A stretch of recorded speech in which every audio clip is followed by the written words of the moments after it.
these are two teams that are in the bottom half of the Premier League table. Forest was the team that was the closest to being relegated, that just stayed in last year. And both of the reason for that is these teams just, they're very porous on the defensive side. They just simply don't have good defenses. Because of that, you look at a lot of the data from last season.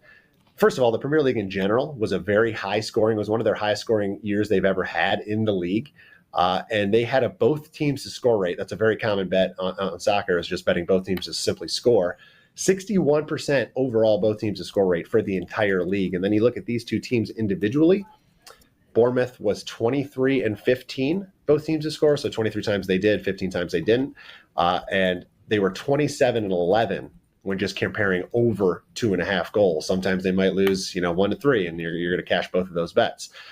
They only kept 2 clean sheets at home, and they failed to score in only 4 of those. Nottingham, very similar, 25 and 13, both teams to score record, and a little bit lower, 21 and 17, over 2.5 record. But similarly, they kept 4 clean sheets away from home, and they were only blanked twice. It's just one of those things where neither team keeps a lot of clean sheets, but they generally find that one goal somewhere throughout the game. And with you got 2 of them playing each other, you got to feel like at least one of them is going to find that second goal. You look at, the hardest part about the first couple of weeks in a Premier League season, or any soccer season, I guess it's really any sport, right, is there's been a lot of news, a lot of transfers over the summer. So you take the team that you knew from last year, and then you try to go, all right, what's different about them this year? The big thing for Bournemouth is they lost.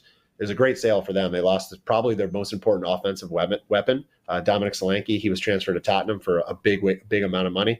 He scored 69 goals and assisted on 25 others in his last 4 seasons. So that's a lot to replace, but they do have a couple young guys that they signed with decent track records that should be able to come in. Will that happen immediately? Will that take a little time to gel? Of course, that's the gamble, right? But if they can kind of replace his threat, let's just say up front, I think both teams are going to get the chances, right? Because their defenses stink. Solanke was just a guy that could capitalize on them. So with these two guys, they have experience. One of them, Unal, he's from Getafe in La Liga. He scored 30 goals in the 2 previous seasons for the Spanish side. So it's like the data's there. These guys can score. It's just, will that gel right away? But I'm willing to bet that just because of the defenses alone, we're going to see some chances both ways. And you can get the parlay, very common bet in soccer, is you combine the both teams to score prop with over 2.5 goals. Because as you said, Prez, the total's juiced at -130. Well, you combine both teams to score plus over 2.5, it's even money. So that way, a 2-1 result,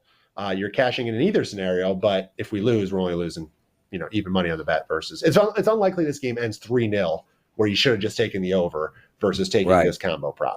That's kind of the difference. So I like both teams to score an over 2.5. If you want to be different, just go over 2.5. That's fine too.